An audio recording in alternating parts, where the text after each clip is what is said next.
Good morning, everyone. Today I'm going to discuss about uh, green algae, that is chlorophyce. And as we all know, that depending upon the pigments that are present in algae, these algae they can be classified into different types, like if green colored pigment are present, then these are classified under chlorophyce. If they have brown color pigment, then they are included under pheophyce. If they have red colored pigment, then they are included under rhodophyce. And if they have blue colored pigment, then they are included under cyanophyce, etc. Okay. So now this green algae or this chlorophyce is basically found in the freshwater habitat. So this freshwater, nothing but the pools or lakes or rivers, you can say streams, okay, and the marshy places. And they can be also found in the marine, as well as they can be also found in the terrestrial habitats, or sometimes they can be found as epiphytes. That means they can be found in the barks of the trees, or they can be found in the skin of animals, okay. And sometimes these green algae they can be found as a parasite, okay. So there are approximately 431 genera and 6,750 species. More than that, these are found in nature. Okay. So now, if we look into the cell, that is the vegetative structure of this green algae, then we will find two forms. That is, one is unicellular forms and another one is your multicellular forms. Okay. So now these unicellular forms, they can be motile or they can be non-motile. Okay, that means there are few species which can move, or there are some species which cannot move, that is non-motile. Okay, and they can be spherical in shape, or they can be pear shaped, or they can be oval in shape. Okay, so one example of unicellular green algae is Chlamydomonas. Okay, then multicellular colonial and filamentous forms, the second one. So that the multicellular colonial and filamentous forms, they can be branched or they can be unbranched. Okay, so they can be branched, they can be unbranched, and cells are arranged in colonies or in coenobia, like in case of volvox. Okay, so now they can be also found like in different forms, like they can be found like a sheet, or they can be found like a hollow cylinder, or they can be found like plates. Okay, so this is the multicellular colonial forms. Okay, so now if we look into the cell structures, so their cell structures, the cell is surrounded by a definite cell wall, and this cell wall have two layers. Okay, so now the inner layer is made up of cellulose, and the outer layer is made up of pectic substances. Okay, so now in some species like Cara and all, their cell wall is made up of lime. Okay, their cell wall is made up of lime, and sometimes in some species, some mucilaginous substances they are secreted over the walls of the algae. Okay, one such example is like Spirogyra, then Zygnema. These are some examples where some mucilaginous substances, some jelly-like substances, they are deposited over the cell wall. Okay, so basically the protoplast, that is the protoplast of the cell, they are divided into three units, you can say. One is your cytoplasm, and next one is your nucleus, then third one is your plastids. Okay, So this cytoplasm, they occur next to the cell wall surrounding a central vacuole. Okay.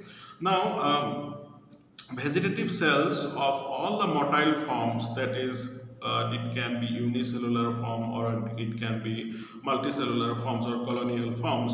So they have cilia and flagella. So these are locomotory organs through which they can move. Okay. So this cilia and flagella, they can be found in both the unicellular forms as well as multicellular forms. Then next thing is that they have two vacuoles near the base of the cilia or flagella, okay, which acts as a which acts as an excretory organs, and these vacuoles, they are known as contractile vacuoles, okay, and after that, they have one light receptive organ which is known as eye spot. Okay, so this is an important thing which you have to know. So, eye spot is the organ which is present on the motile flagellated cells which act as a light receptive organ. Okay, and this is present in case of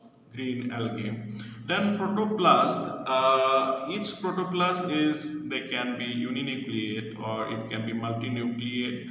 Then this nucleus, they are well organized and they have nuclear membrane as well as nucleoli. Then they have chromatin reticulum. Okay, then nuclear division, it is mitotic, and sometimes we'll see the meiotic division as well. So that is meiosis can be found. Then chloroplast, they can be various shape. They have various shape, like they can be cup shaped or they can be spiral bend like or disc like. And this chloroplast may be perforated or it can be entire or it can be peripheral, which is associated with one or more pyrenoids. Okay, and this protein core of pyrenoids, they plays an important role in the formation of starch. Okay. Now, these pigments, basically chlorophyll A and chlorophyll B, they are the predominant pigment which is present in this green algae. Okay, and these pigments, they are present in the chloroplasts of green algae. Okay, while in some cases, in some vegetative, in some plants, in some vegetative cells of some plants, and the zygotes, they possess a red colored pigment that is known as hematochore. Okay, and it is found in Trentifolia, which is in green algae. Okay, then as I have already said, the product of assimilation or the reserve food in case of green algae is the starch, mainly starch, while along with starch we can also find wells, then fats and glycogens in some species. Okay, now if we talk about the reproduction in green algae, then we can say that all the three types of reproduction, they are found in green algae, like your vegetative reproduction, then asexual reproduction, than your sexual reproduction. Okay, so first, if we consider the vegetative reproduction, then we must say that vegetative reproduction takes place through fragmentation. Okay, so here in case of fragmentation, the fragmentation of filaments into two or more pieces, then it grows by cell division and new individuals are formed. Okay, and this fragmentation, they occurs due to accidental damage or accidental breakage of the colonial forms or natural separations. Okay, so while in case of unicellular forms, the cell division is the common method in case of unicellular forms.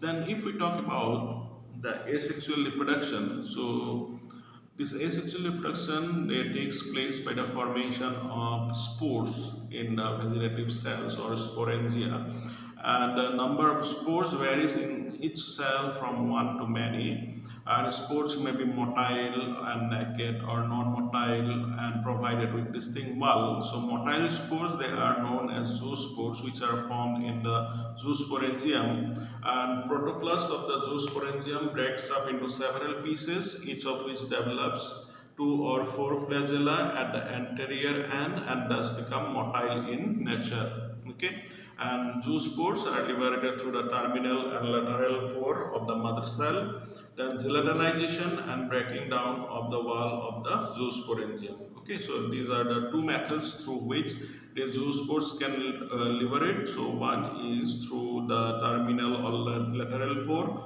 or through the gelatinization of the zoosporangium wall, breaking of the zoosporangium wall. So after a period of rest, the zoospores germinate into new individuals. Okay.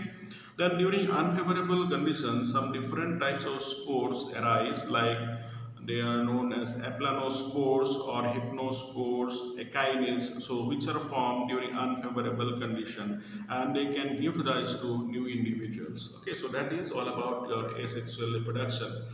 Then about sexual reproduction, so this sexual reproduction, they can be isogamous type, it can be an isogamous type, or it can be oogamous type. So what is isogamous type or isogamy? So isogamy is nothing but union of two morphologically similar gametes, that is known as your isogamy. So it can be flagellate or it can be non-flagellate. Okay, so that is your isogamy. Now if union of two morphologically similar flagellate gametes takes place, then they are known as planogamic union. Okay, if there will be union of two morphologically similar flagellate gametes, then they are known as planogamic union. Fine. So if there is union of two morphologically similar but non-flagellate gametes, then they are known as aplanogamic union. Okay, so that is the difference. One will be flagellate, then another one will be non-flagellate. Okay, so now one examples of planogamic union that is found in green algae like Eulothrix. Okay, so that is one example. While in case of aplanogamic union, they are found in case of Spirogyra and Zygnema. So these are some examples where this aplanogamic union are found. Okay. Then after this isogamous type, then next one is the anisogamous type. Okay, so in anisogamous type, what will happen? It is a type of heterogamy. That means there will be union of two dissimilar gametes, okay, of different size. So union between two flagellate gametes of different size, unequal size and structures. Those are known as anisogamy. Okay, so that is found in Caulerpa green algae. Then the third one is the oogamous type or oogamy. So a oogamy is a special type of heterogamy, you can say, or anisogamy. So here this female gamete, they are known as egg, ovum or oosphere, and this egg is immobile, that is they cannot move, while the male gamete, they are motile in nature and they are flagellate and they are small than this female gamete. So that is, the female gamete is larger and the male gamete is smaller, and this male gamete is motile. So there will be union of this immobile female gamete and motile male gamete. Okay, and this male gamete is also known as spermatozoid or enterozoid. Okay, so this type of oogamous type of reproduction, they can be found in eudagonia or vaucheria. Okay, then in higher oogamous type, the sexual organs, they are called as antheridia, that is the male gamete, male gametangium, and the oogonia, which is the female gametangium. Okay, and sex organs, they are always unicellular, and sex organs may be homotelic or heterotelic. That means Homotelic means if the sex organs are present in the same thallus. If the sex organs are present in the same thallus or the same plant body, then they are known as homotelic species.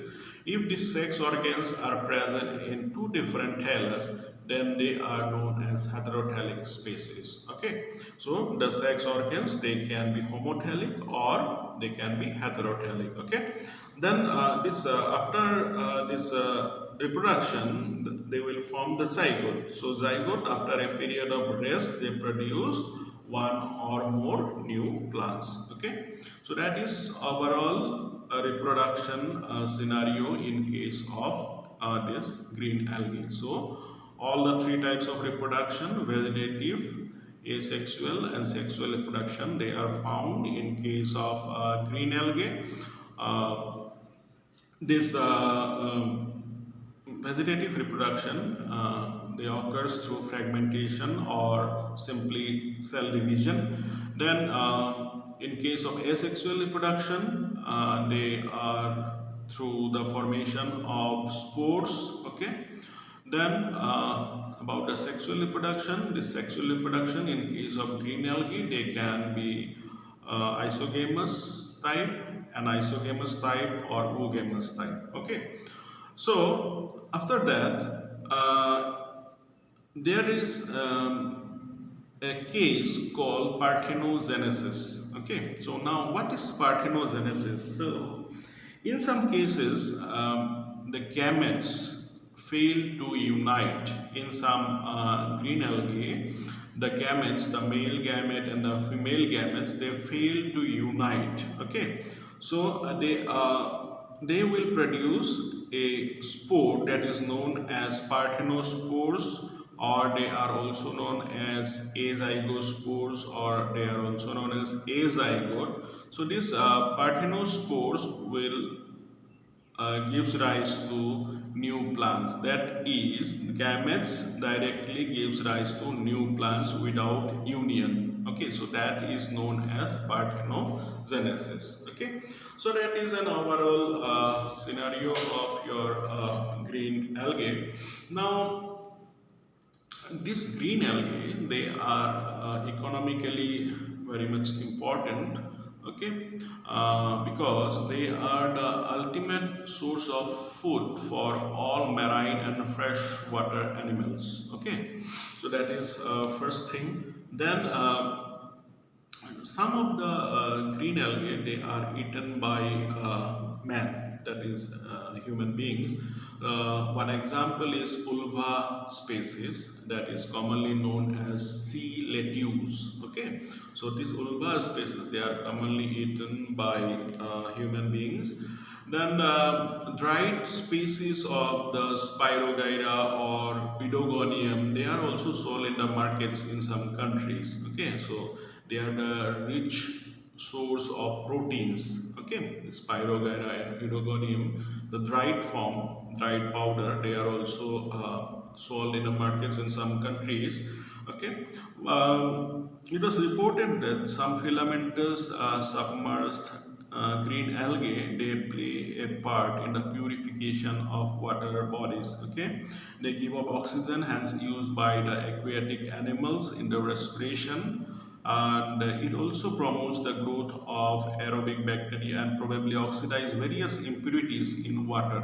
Okay, then marine green algae, along with red algae, that is the rotophyta, they secrete calcium salts, which plays an important role in the formation of oceanic reefs. Okay, so these are some economic importance of green algae. So that's all for this. So I hope you all